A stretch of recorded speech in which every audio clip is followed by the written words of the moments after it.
benefits of the government's introduction of Digital ID. Let's have a chat with barrister and writer Steven Barrett, who joins me. Steven, welcome to the programme. Really good to talk to you.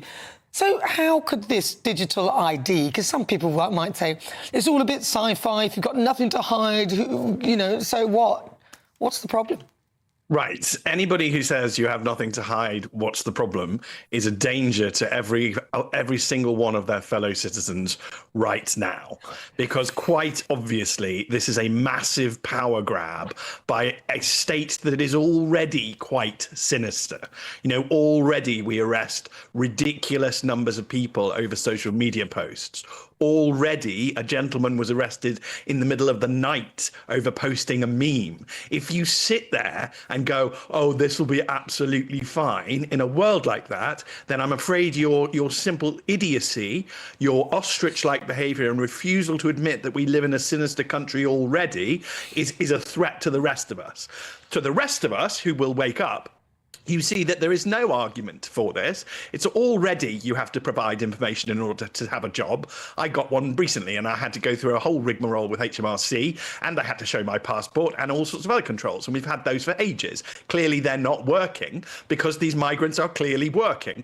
And so they're already circumventing the system. They will circumvent this system. No, no, no. We have to admit that these are Fabian Marxists. They are open about it. They put it on a website. They want to slowly march us into a communist Marxist, what they see as a utopia, but the rest of us will see as a hellhole.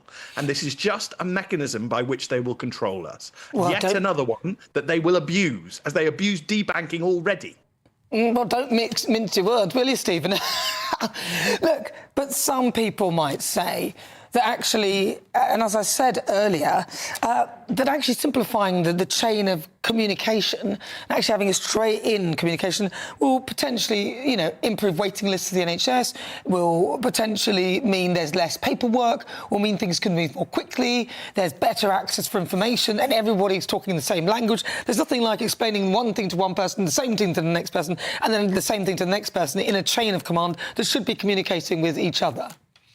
There is no way that they will achieve that as the state. That won't even be their aim. These people just want to control your life. That's what they're doing. Look back. Look, I've lived through technology. So I'm from this generation that first got the internet. Everything has got worse. Everything requires more accounts, more passwords. Then you get demands for your fingerprints or your facial recognition ID.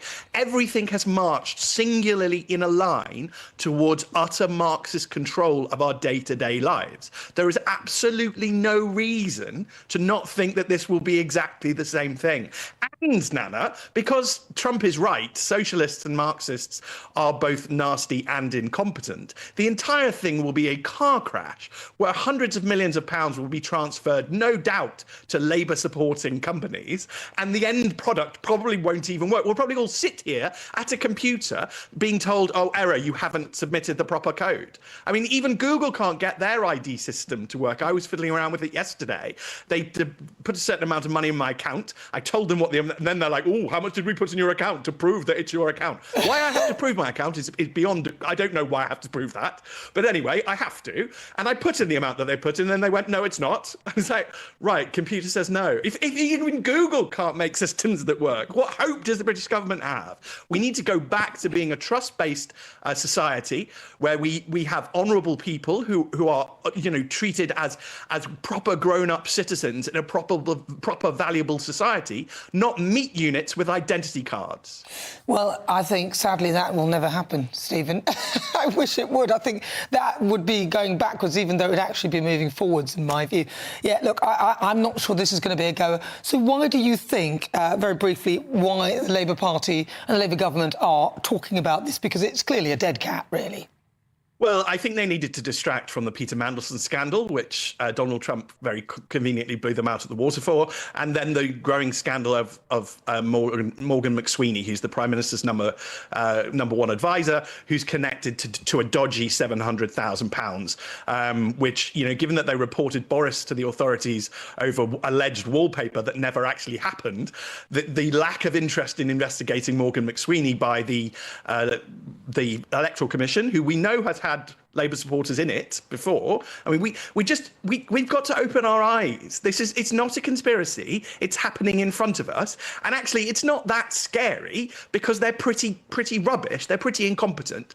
But we've got to stop living in a nasty and incompetent society. You say you've got no hope, we'll go back. No, I will never lose hope that we will once again become a decent